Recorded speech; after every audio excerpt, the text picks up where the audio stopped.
یاسین اکسیډنټ کړی دی او موږ یې تپوس راغلي یو تاسو هم ورته دعا کوئ چې الله ورله صحت ورکړي یاسینه اوس خو برابر یې که نه موږ تپوس له راغلو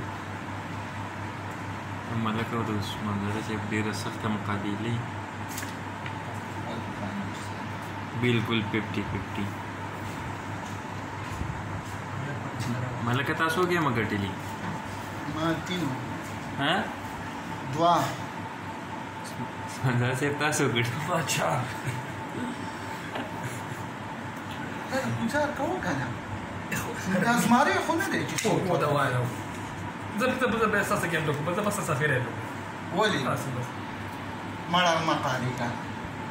هسې کاپ لګو دا بړه ته زه ورته زور باندې نو باندې ته نو کوله بل